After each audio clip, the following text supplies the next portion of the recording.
6.25 동족 상잔 이후에 우리나라는 해방 이후에 일본과 일본 사람들이 남기고 간 그 재산 귀속을 미 군정으로부터 받게 되었고, 당시에 북한에서는 약 30억 불 정도의 재산이 환수가 됐고, 남한에서는 약 22억 불 정도가 환수가 됐습니다.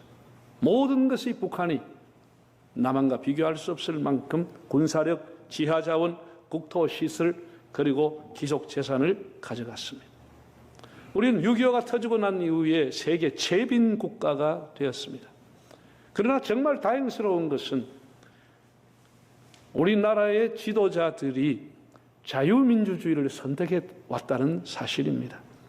자유민주주의와 시장경제체제라고 하는 미국이 주도하는 세계 질서에 합류하면서 한미동맹이라고 하는 새로운 협약을 끌어내면서 굳건한 안보 위에서 원조를 받는 국가에서 이제는 원조를 하는 국가로 기적을 이루었습니다. 민주주의와 시장경제를 따르는 이런 체제를 우리가 선택했다고 하는 것은 얼마나 다양한 일인지 모르겠습니다. 여러분이 지나간 색바랜 사진이나 기록물을 보시면 정말 격세지감, 이 짧은 기간 동안에 상전벽해를 느끼게 될 겁니다. 뽕나무밭이 바다가 되는, 황량한 들판이 아파트 숲이 되는 상전벽해를 느끼게 될 것입니다. 이거는 무엇 때문에, 누구 때문이라기보다도 하나님의 은혜라고 하는 단어 외에는 설명할 수가 없다고 봅니다. 여러분, 지금 전 세계 개발 도상국, 후진국들, 우크라이나와 같이 전쟁으로 폐허가 된 나라는 가장 본받고 싶은 모델이 코리아입니다. 죄댐에서 일어나서 재건했던 나라, 세계 경제의 시비를 가는 나라를 다 본받고 싶어하고 모델로 삼습니다. 그러나 저는 우리 스스로에게 질문해 봅니다. 과연 우리나라가 본받을 만한 나라인가? 과연 우리나라가 본받을 만한 그런 가치가 있는 나라인가? 라고 하는 데 대해서는 굉장히 의문을 갖고 있습니다. 물론 경제적으로는 어느 정도 우리는 잘 살고 있다고 하는 것은 사실이지만, 우리가 가지고 있는 사회적인 시스템, 이 갈등, 이 여러 가지 불의, 이 지나친 경쟁, 이런 것은 본받을 필요가 없는데 왜 한국을 본받으려고 하는지 모르겠습니다. 오늘 신명기 2장에 나오는 말씀은 모세가 가나안 땅 입국을 앞두고 모압 평지에서 광야에서 태어난 세대에게 마지막 당부와 설교를 하는 내용으로 되어 있습니다. 물론 하나님께로부터 받은 명령을 전달하는 부분도 꽤나 많이 있습니다. 출애굽 후에 광야의 40년, 생각하기 싫은 시간들이었습니다. 하루하루가 다 고통의 날이었고 지루한 날이었고 다 눈물의 날이었습니다. 출애굽할 때 짐을 싸서 그나마 희망의 부풀어서 출발했던 20살 이상의 남자 장정만 60만 3,550명이었습니다. 민수기에 그 숫자가 나와 있습니다. 장정들 남자만 60만 3,550명이 나왔어요. 한 200만 명 이상 되었으리라고 봅니다. 그 장정들 다 광야에서 죽었습니다. 60만 3,547명이 광야에서 죽고 모세와 요수와 갈렙 세 사람만 남았습니다. 다 광야에서 작년 세대와 그 부모 세대가 다 죽었습니다. 오늘 2장 1절에 3절을 다시 한번 읽어볼까요? 우리가 방향을 돌려 여호와께서 내게 명령하신 대로 홍해길로 광야에 들어가서 여러 날 동안 세일사를 두루 다녔더니 여호와께서 내게 말씀하여 이르시되 너희가 이 산을 두루 다닌 지 오래니 돌이켜 북으로 나아가라. 여러 날 동안 세일산을 너희가 돌아다녔다. 너희가 이곳을 두루 다닌 지 오래됐다. 이 짧은 단어 속에 40년 광야가 압축되어 있습니다. 이 산을 두루 다닌 지 오래됐다. 40년을 방황했다는 것이죠. 모세의 인도로 출애굽했던 원년은 1월 15일 라암셋을 출발했어. 여호수아가 인도로 요단강을 건너 길갈에 상륙한 날은 41년 1월 10일. 정확히 5일이 모자라는 40년 광야 생활을 했다고 주석가 패트릭이 해설을 했습니다. 민수기 33장을 보면은 6월절 다음 날 람세스를 출발해서 모압 평지에 그들이 도착할 때까지 40곳의 지명이 이름이 나옵니다. 그 40장소 하나하나가 다 힘든 여정이었습니다. 거의가 다 범죄하고 하나님 앞에 벌을 받고 이스라엘이 집단적으로 고통당했던 장소, 하나님을 배반했던 장소가 40곳 이름이 나와 있습니다. 불뱀과 전갈이 있었고 메마르고 물이 없어 허덕거리던 땅, 사막의 모래바람, 낮에 부는 뜨거운 열풍, 냉기 가득 찬 밤공기, 날마다 지리적 환경이 비슷하면서도 모래바람으로 바뀌어지는 곳, 똑같은 옷과 똑같은 음식을 40년 동안에 먹었습니다. 얼마나 지루했겠습니까? 아무리 맛있는 것이라도 40년을 낮밤으로 먹었습니다. 여러분, 라면 좋아하는 사람 한 달만 먹으면 물려서 못 먹겠죠? 젊은이들이 햄버거를 좋아하지만 햄버거 한 달만 먹으라 그러면 질레 가서 보기도 싫을 겁니다. 40년을 아무리 하나님이 주신 음식이지만 만나와 메추라기만 먹었습니다. 그들은 정착하지 못했기 때문에 농사를 못 지었고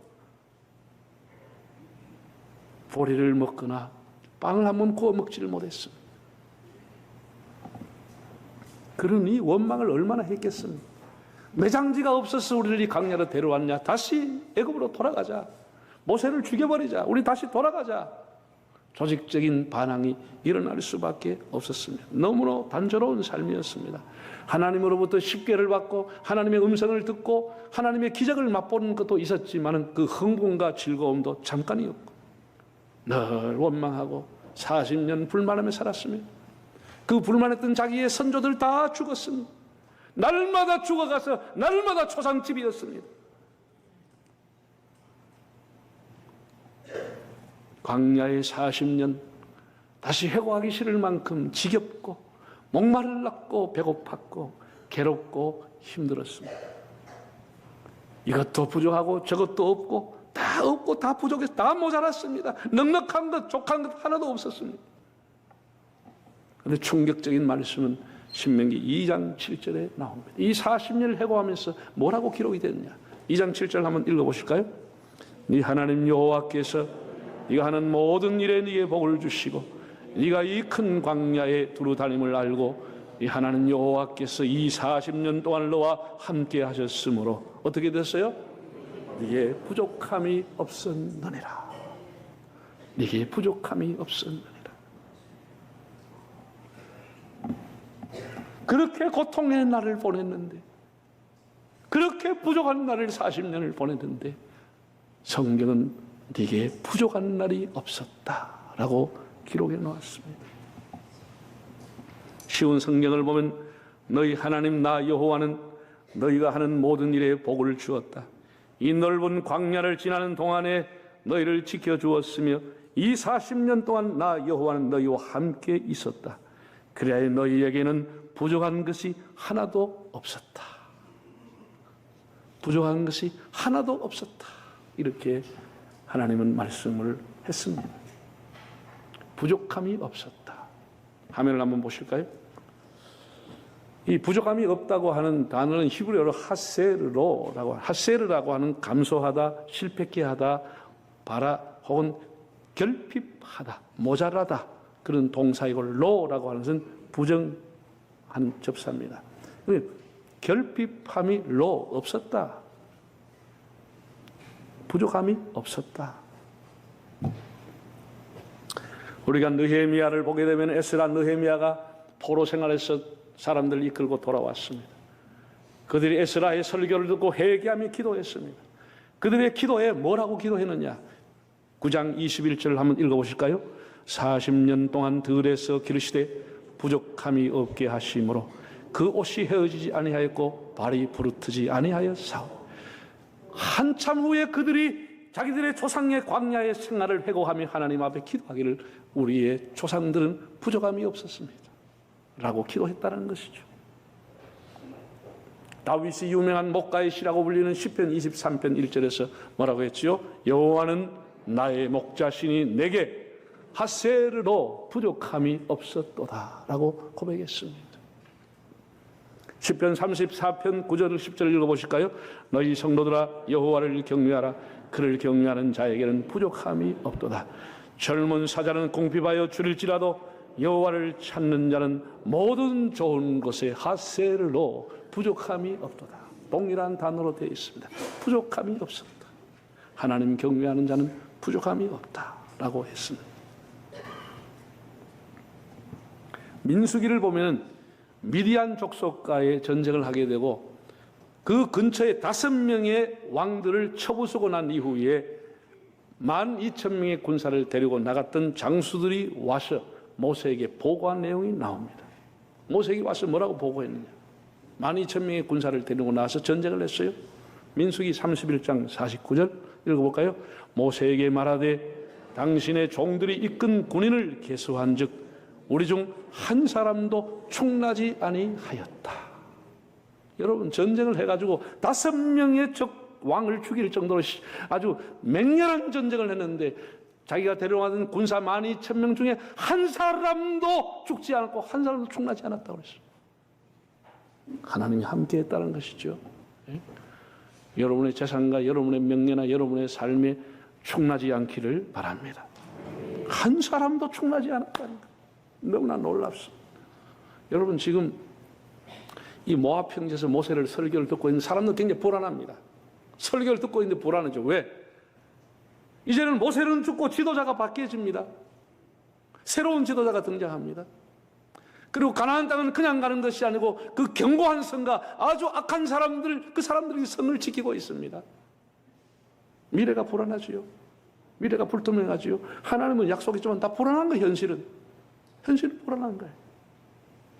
그 불안함 속에서도 부족함이 없었다라고 고백하게 되는 것입니다.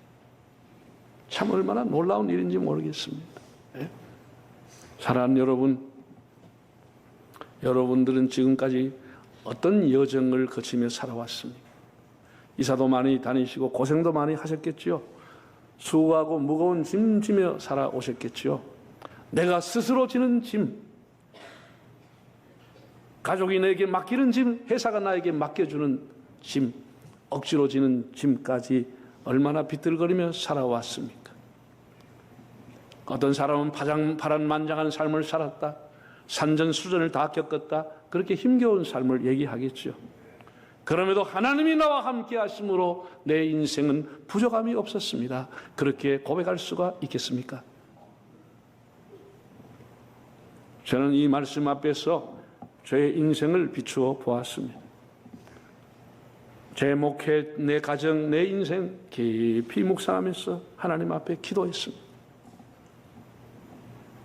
그건 한 달 가까이 제가 이 말씀을 가지고 하나님 앞에 묵상하며 기도했습니다. 처음에는 하나님의 부르심을 받고 참 결기를 가지고 출발했지만 모든 것이 다 어설프고 부족하고 제대로 준비가 안 되고 부족했습니다. 목사는 됐지만 신앙도 인격도 영성도 전문성도 지도력도 부족했습니다. 때때로 내가 목사가 맞나? 그런 스스로에 질문할 정도로 불충하고 허물투성이로 살아왔습니다. 때로는 눈물 흘리고 때로는 좌절나고 육체의 고통으로 목회를 그만둘까 그런 생각도 했습니다. 제 인생 누더기같이 살아왔습니다. 그럼에도 지금 은퇴를 앞두고 있는 저의 마음은 미래는 불안하고 어떤 일이 일어날지 모르지만 제 심정은 내 목회에 부족함이 없었습니다는 고백을 하나님 앞에 드립니다. 하나님은 내 인생의 잔이 넘치도록 채워주었습니다. 나의 목회 하나님 부족함이 없도록. 이 모든 것은 하나님의 긍휼이요 하나님의 은혜로 덮어주셨기 때문입니다. 저는 앞날도 염려하지 않습니다. 하나님이 함께 하시기 때문입니다.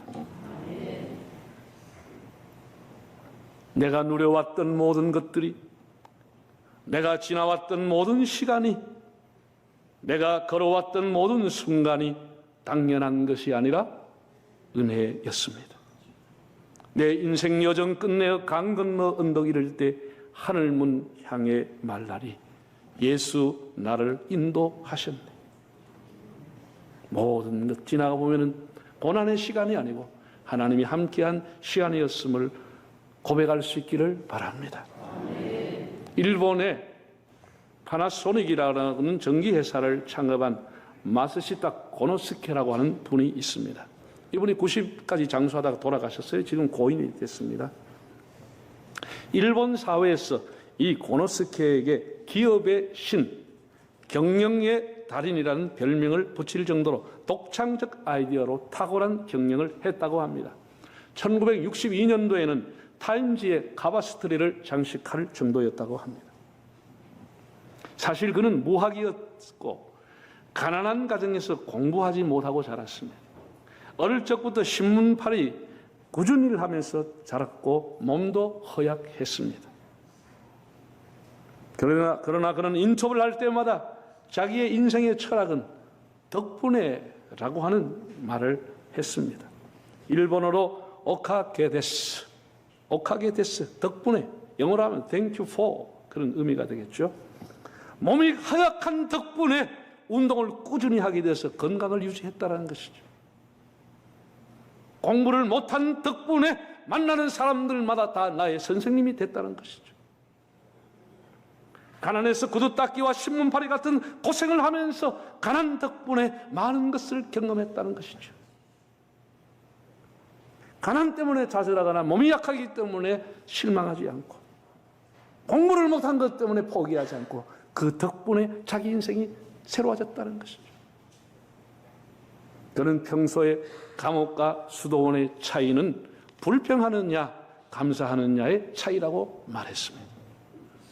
그의 경영 철학은 인재중시, 노사협조, 종신고용이라는 세 가지의 경영 철학으로 종업원 13만 명을 거느린 세계적인 기업을 이루었습니다. 그 가난한 사람, 그 허약한 사람, 그 무학인 사람이 무엇 때문에? 덕분에라고 하는 것입니다. 한번 따라할까요? 가난 때문에, 허약한 덕분에, 직원들 때문에, 고생 때문에, 예수님 덕분에, 기도 덕분에, 집사님 덕분에. 여러분, 우리 대한민국이 지금 이렇게 번영하면서 자유를 국가할 수 있는 것은 무슨 덕분에? 유엔군의 참전 덕분에. 우리 이런 건 잊으면 안 되는 것입니다. 온 세계가 이렇게 지원해 준 나라가, 혜택을 받은 나라는 대한민국밖에 없습니다. 여러분, 태국이라는 나라 있잖아요. 태국이라는 나라가 6.25 때까지만 해도 우리나라와 미수교 국가였습니다. 왕래가 없었습니다. 유엔의 결의에 따라서 육해 공군을 보내주고 의료 지원단을 파견했습니다. 16개 참전 국가 중에서도 육해 공군 의료 지원단까지 다 보낸 나라는 4나라가 있습니다. 미국, 호주, 캐나다, 그리고 태국입니다. 얼마나 고마운 나라입니까? 그 당시에 태국이 잘 살지 못했어요. 육해 공군과 의료 지원단까지 다 보냈습니다. 여러분, 좋은 말 할 때, 여행할 때 태국으로 가시기를 바랍니다. 저도 처음으로 전에 한번 갔다 왔어요. 치앙마이라고 하는 곳에 처음으로 금 전에 갔다 왔어요. 이야, 참 좋더라고요. 좋아요. 우리 그런 거 생각하면 참 고마운 나라들이에요. 이디오피아, 필리핀, 다 고마운 나라잖아요. 다윗도 얼마나 굴곡지고 쫓겨다니며 고생했습니까? 사울 왕에게 쫓겨다니고 아들인 압살롬에게 왕위를 비워놓고 쫓겨가고 암놈이 다말을 범하고 압살롬이 그 암놈을 죽이고 온 집안이 쑥대밭이 되고 정말 그는 눈물의 골짜기, 사망의 골짜기를 지나갔습니다. 자기 인생을 해고하면 모든 것이 아쉽고 모든 것이 부족했고 너무 억울하고 후회스러운 일들밖에 없었습니다. 그러나 그는 자기의 인생을 해고하면서 여호와가 나의 목자이므로 내 인생은 부족함이 없었습니다. 이렇게 고백을 했습니다.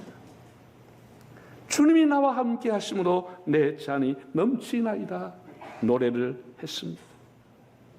그는 결코 호화호식하고 걱정 근심이 없고 가정이 평안하기 때문에 부족함이 없다고 한 것이 아닙니다. 그가 부족함이 없다고 하는 근거가 뭡니까? 하나님이 함께했다는 것입니다. 하나님이 함께하심으로. 우리 굴곡진 우리의 인생이지만 모세도 다윗도 하나님이 함께하심으로 그들은 하세르로 부족함이 없었다고 고백을 했습니다. 시편 23편의 조선어 성경을 한번 읽어보실까요? 읽어보겠습니다. 여호와는 나의 목자, 아쉬울 것 없어라. 푸른 풀밭에 누워 놀게 하시고 물가로 이끌어 쉬게 하시니 지쳤던 이 몸에 생기가 넘친다. 그 이름 목자이시니 인도하시는 길 언제나 곧은 길이요. 내 비록 음산한 죽음의 골짜기를 지날지라도 내 곁에 주님 계시오니 무서울 것 없어라. 막대기와 지팡이로 인도하시니 걱정할 것 없어라. 원수를 보라는 듯 상을 차려주시고 기름 부어 내 머리에 발라주시니 내 잔이 넘치옵니다. 한평생 은총과 복에 겨우 사는 이 몸 영원히 주님 집에 거하리이다. 원수라 그러지 않았어. 원수를 보라는 듯.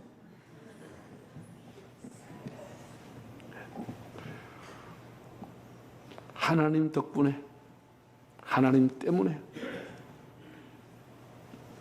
하나님이 함께 하심으로 내 인생은 부족함이 없었고 차고 넘치는 삶을 살았다고 다윗은 노래했습니다.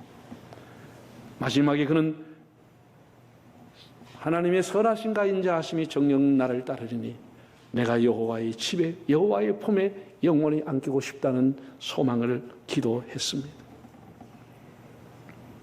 요셉이 형들에 의해 팔려서 애굽에 종살이를 했습니다.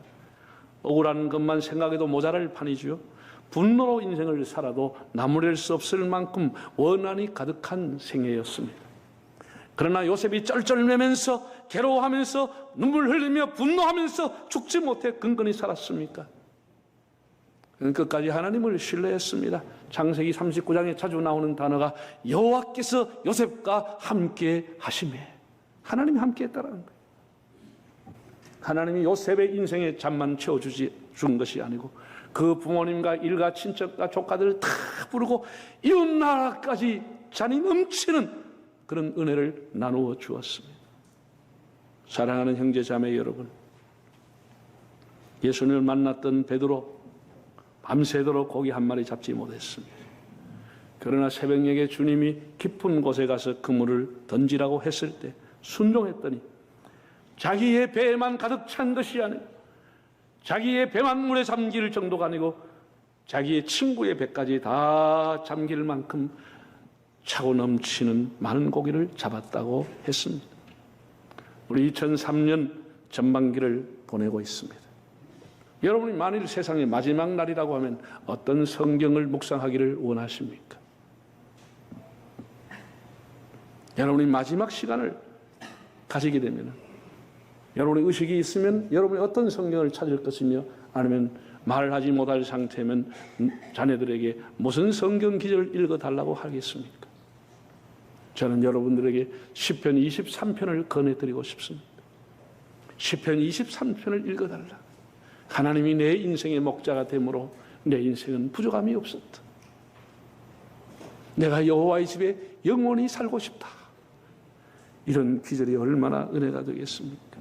여러분이 마지막 어떤 찬송을 들려주기를 원하고 어떤 찬송 부르기를 원하십니까? 예? 저는 저희 아버지가 제 품에서 돌아갔습니다. 제가 하나님 앞에 찬송을 불러드렸습니다. 여러 번 불러드렸습니다. 만세반석 열리니 내가 들어갑니다. 창의 허리 상하고 아무 공로 없어도 하나님 받아주십시오는 찬송. 하늘 가는 밝은 길 내 앞에 있으니 그 찬송 계속 부르는 동안에 하나님께서 영혼을 거두어 가셨습니다.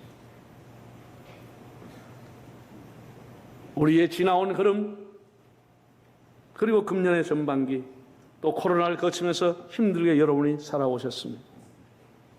그러나 우리들도 모세처럼 다윗처럼 우리 인생이 지금도 어려움이 있다고 할지라도 하나님이 함께 하심으로 부족함이 없다는 노래를 부를 수 있기를 바랍니다. 모든 것은 하나님의 덕분입니다. 하나님의 은혜입니다. 이렇게 찬송하면서 남은 생에 그 주님과 동행하시는 삶이 되시기를 바랍니다.